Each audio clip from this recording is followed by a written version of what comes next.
Hi everyone, in this video I will teach you how to connect with your intuition. I will give you 3 practices that will help you stay connected to your higher self all throughout the day. So what is intuition? Intuition is a deep inner knowing that arises without conscious reasoning.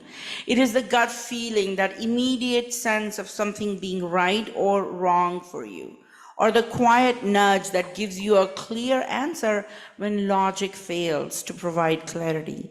Unlike intellectual thought, intuition bypasses our analytical mind and taps directly into emotional, sensory, spiritual, and ancestral wisdom. It is often a subtle, soft voice that communicates underneath the surface of conscious thoughts, signaling truths that we may not be aware of. So, why is speaking the language of self attunement to your intuition so important for trauma survivors? Speaking the language of self attunement is essential for living authentically, making decisions that align with your true self. Trauma survivors often lose touch with our intuitive sense due to experience of betrayal, manipulation, or self-doubt. These experiences create a disconnect between mind, body, and soul, and making it hard for us to trust ourselves. When you connect with your intuition by speaking the language of self-attunement, we regain our own trust. We find our inner compass. Intuition helps us navigate situations where logic and external guidance fall short. It empowers us to make choices that are right for us, even if they go against societal norms or expectations. So, in moments of uncertainty, intuition serves as a guiding light, reminding us to trust ourselves and honor our truth. So, how do you connect with your intuition? By speaking the language of self attunement. Number 1, quiet the mind.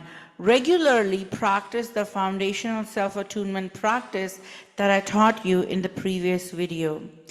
This practice will quiet your mind and make it easier for you to hear subtle signs of intuition.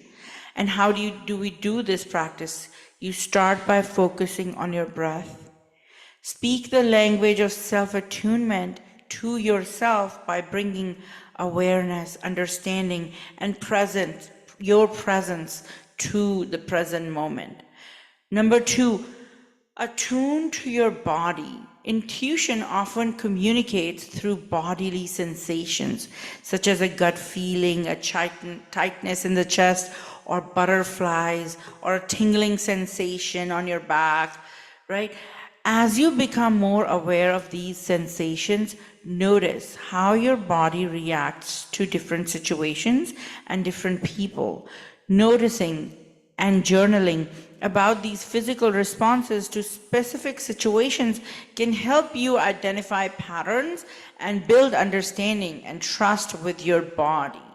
So your intuition is your ever-knowing wisdom that lives inside you, and it speaks to you through bodily sensations. And you can access it by practicing self-attunement. So first you're going to sit with yourself, focus on your breath, go inward, focus on your bodily sensations, and then you're going to attune to your emotions. Learn to recognize and name your emotions. And we will do this deeper work later in the chapters, but start noticing your emotions. Verbalize how you feel in specific situations. Are you excited? How does calm feel? How does anxiety feel? How does enthusiasm and excitement feel? What does joy feel like, right? So your emotions, responses, they hold valuable information about what is intuitively right or wrong. Over time, your emotional cues will help you understand your intuitive responses, right? So your intuition speaks through your body, and it speaks through your emotions. Number 4, reflect and act. Once you've identified the gut feeling or intuitive sense, speak to it, communicate with it. The more you practice speaking the language of self-attunement, the more you attune with your intuition, the more it will speak to you, the stronger it will become. Practice trusting your intuition, even if it feels uncertain at first. Then seek higher guidance, attune to your higher self. This involves aligning with your spiritual values and a deeper purpose and sense of meaning in your life. Where is my North Star? So when you connect with your deeper goals, meaning, purpose, values within you, that wisdom, that awareness, that attunement will give you guidance on what you need to do, in any situation, with any decision. The more you communicate and seek clarity from your higher self, the more attuned you will feel to your inner wisdom, right? So I will teach you how to attune to your inner family, your higher self, your inner child, your inner critic, how to attune to your behavioral patterns, how to attune to your and understand your inner critic and your addictions. But this is the first step to connect with your higher self, connect with your intuition. And your intuition is a bridge to self-trust and deeper connection with your highest, best self.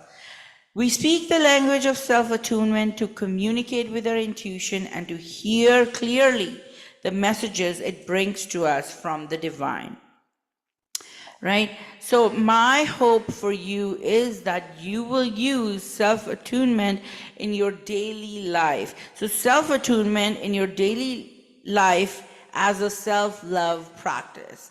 Now, let me give you a morning practice that you can do for starting your day with grounding and centering. So morning is a powerful time to set the tone for the day.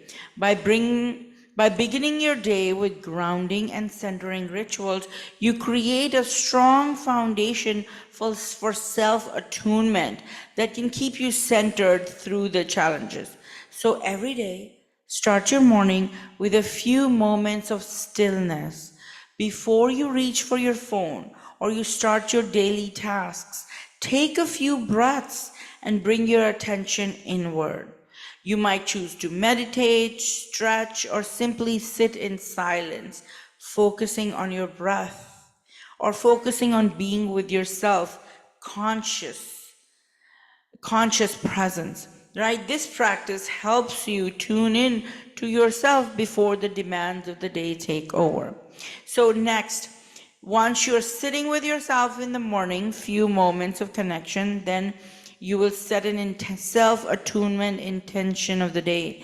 The intention can be a simple affirmation, such as, I will stay attuned to my needs today. I will stay present and connected with myself today with kindness and compassion. Or it could be, I am present and nurturing to self all day, every day. Once you set an intention, you align yourself with the practice of self-attunement and create a grounded focal point that you can return to throughout the day. So in the morning, you're going to do a check-in. Throughout the day, you're going to check in with your emotions, check in with your body, listen to your body and your emotions, connect with your higher self, listen to your intuition. Then in the midday, in the afternoon, as the day progresses, it's easy to become disconnected from yourself, especially if you're busy or stressed. So midday self-attunement practice provides an opportunity to attune with your internal or your external environment. Realign your intentions and address any emerging unmet needs. So in the afternoon, you will find a quiet moment to pause, reflect, and speak to yourself. This could be during lunch break or just walking outside for a few minutes. Take a few deep breaths and ask yourself, how am I feeling right now? What do I need in this moment? How do I feel? Do I feel safe, open, grounded, curious? So be open and patiently listen to the answers without judgment. And then once you know what your needs are, you can take a moment to address the messages that your inner world sent you. Perhaps you need to get some fresh air, stretch your body, call someone you're missing, right? So these acts of consistent self-care are powerful forms of self-attunement that help you stay connected to your day. Then in the evening time, as you're getting ready for bed, evening offers you a time to reflect on your day and release any accumulated stress, tension, resentment, anger. It's a time to practice self-attunement, self-compassion, acknowledging your efforts and your suffering with kindness rather than criticism. So create a simple routine that allows you to unwind and connect with yourself. You may choose to journal your day, noting down what went well and what was challenging. You can focus on what you learned about yourself today and how can you grow and support your needs moving forward. Remind yourself that it's okay to have difficult days and release any self-judgment. Allow yourself to rest and know that healing and self-attunement is a daily, lifelong practice. Now, when you have these check-ins, these 3 self-attunement practices with you in the morning, afternoon, and evening, takes less than 5 minutes, then you can integrate this language. Once you've done this, so people who are doing the work with me, I would like you to do this practice morning, afternoon, and evening for a whole month. And you will see that you have integrated the language of self-attunement into your everyday life. And that is my hope for you, that you integrate this practice of self-attunement, paying attention to consciously what you're doing, what you're feeling, what sensations, right? For example, if you're eating a meal, focus on the flavors and the textures and the sensations and how your body feels as you eat. Honor your hunger and your fullness cues. So when engaging in physical activity, pay attention to how your body moves and how your body feels, right? These moments of awareness help you stay connected to yourself during everyday activities. And these are the opportunities for self-love. And resistance will come up, right? Resistance due to guilt, shame, fear, unfamiliarity. These are common obstacles to connecting with yourself. These emotions arise when you start to prioritize your own needs. Resistance is natural, and this resistance arises because there's a part of you that believes that you're not worthy of this care and love and self-attunement. So when resistance comes up, you ask yourself, what is this resistance trying to tell me? What am I really resisting? What am I scared of? Often resistance is just a protective mechanism rooted in your past experiences.